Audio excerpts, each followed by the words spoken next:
Hello, and welcome to the new adventures of the Time Machine. Now, before we start a new game, we're going to have a little look at this main menu. You can see that there is an introduction, which we can have a look at, but that introduction will play actually when we start a new game, so we'll do that later. The credits will roll when we finish the game, so also that will be done later on.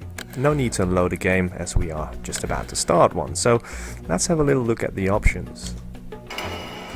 The options menu gives you four options here. The keyboard, which basically allows you to redefine the keys for any what suits your fancy. The video parameters, they actually let you choose to have subtitles or not. I have them on in this Let's Play, just to give you the benefit of the doubt of not hearing what the characters are saying, which happens at some parts in the game. 3D acceleration is not on at the moment. Resolution you can change, but these settings are optimal for this Let's Play, so I will not change them. That also goes for the sound parameters, the sound effects, the music volume and the voice volume are set correctly at the moment. Now we also do have a music player here, and that basically allows you to select any track and play it, but since we've only got track 1 at the moment, we have to go and progress in the game to actually listen to these tracks, which is sort of an incentive for you to keep playing the game, because at the end you'll be able to play all of these tracks, which are quite marvelous actually. So then we have the language selection, which actually allows you to choose a variety of languages. As I have the DVD version installed of this game that came with all these different languages and their accompanying subtitles, so that is if you are not a native English speaker. So that covers the options, and let's start a new game.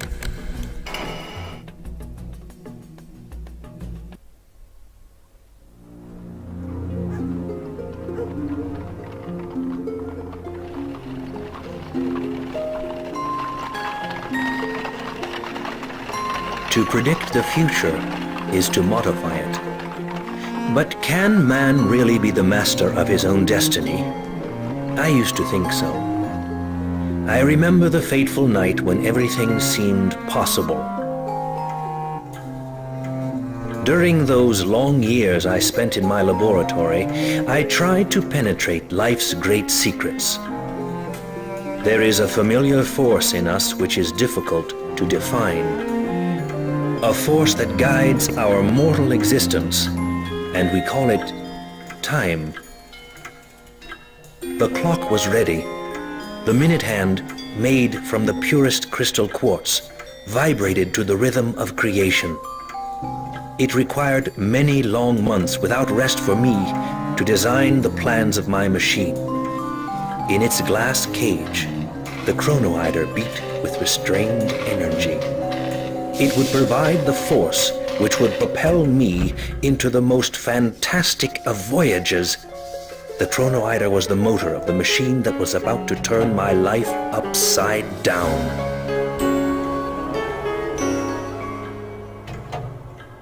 Was the name Wells going to go down in history?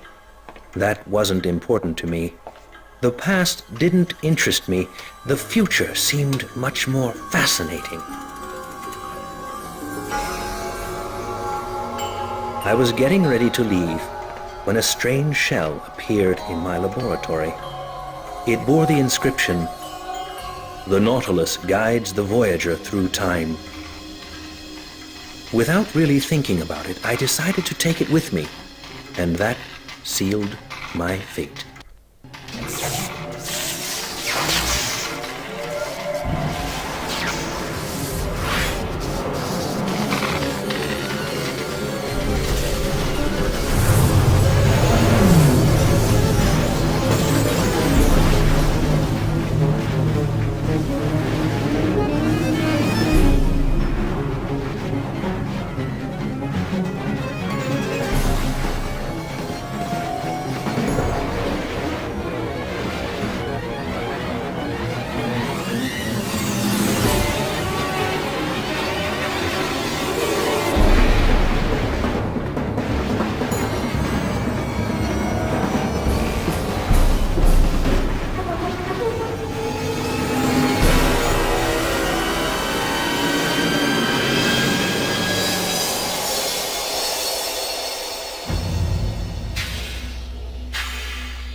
The machine has disappeared, and I'm stuck more than 800,000 years from my era.